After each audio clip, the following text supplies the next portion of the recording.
కూటమి ప్రభుత్వంలో చంద్రబాబు నాయుడు గారు ముఖ్యమంత్రి అయిన రోజు నుంచి తిరుపతి పరువు ప్రతిష్ట ఎలా దిగజారుస్తున్నారో లడ్డూ విషయంలో చూసాం. మొన్న మనుషులు చనిపోయిన విషయం మనం చూసాం. ఈ రోజు డిప్యూటీ మేయర్ ఎన్నికల్లో ఏ విధంగా మేయర్ మీద గాని అలాగే వచ్చిన కార్పొరేటర్ల మీద అలాగే దళిత ఎంపీ మీద దాడులు చేయడం మనం కళ్ళారా చూస్తున్నాం.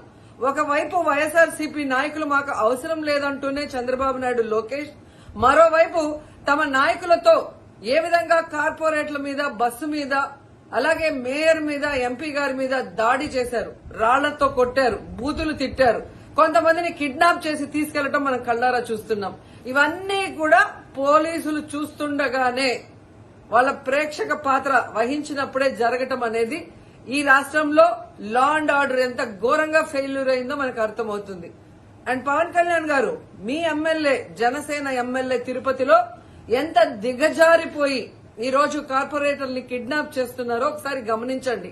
నిజంగా మీరు చెప్పుకున్నట్టు చంద్రబాబు నాయుడు, లోకేష్, పవన్ కళ్యాణ్ మాకు 93% సీట్స్ వచ్చినాయి మొన్న ఎమ్మెల్యే ఎంపీ ఎలక్షన్ లో అన్నారు.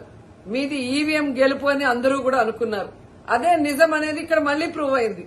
ఎందుకంటే నిజంగా ప్రజల ఓట్లతో మీరు 93% సీట్లు సంపాదించుంటే ఈ రోజు ఒక డిప్యూటీ మేయర్ పోస్ట్ కి ఇంత రాద్ధాంతం చేసి ఈ విధంగా రౌడీజం, గుండాయిజం చేసి కిడ్నాప్ చేయాల్సిన అవసరం ఉందా అని నేను అడుగుతున్నా.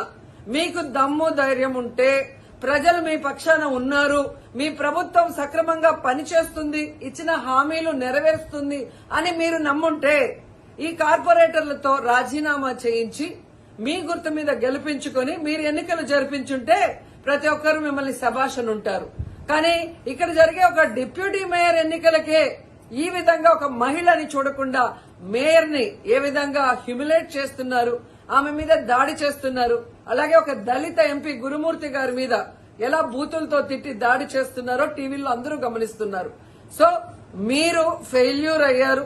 ఈ 7 నెలల కాలంలో ప్రజలు మిమ్మల్ని అసహించుకుంటున్నారన్న విషయం తెలిసి ఇలా దిగజారుడు రాజకీయాలు, రౌడీ రాజకీయాలు చేయాలనుకోవటం నిజం కాదని నేను అడుగుతున్నా.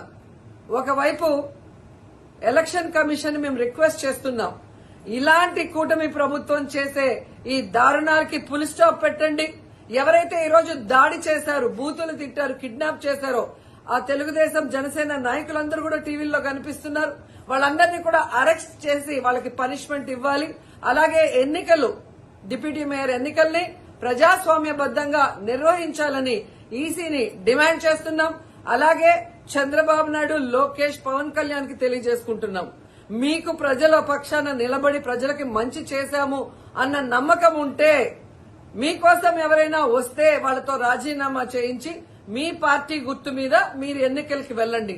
3 పార్టీలున్నాయిగా, బీజేపీ, తెలుగుదేశం, జనసేన. మరి మీకు ప్రజలు ఓట్లేస్తారన్న నమ్మకం లేదా? లేదా ప్రజాబద్దంగా గెలిచిన కార్పొరేటర్లతో మీరు రిజైన్ చేయిస్తే వాళ్ళు గెలుస్తారన్న నమ్మకం లేదా అని ప్రశ్నిస్తున్నాను.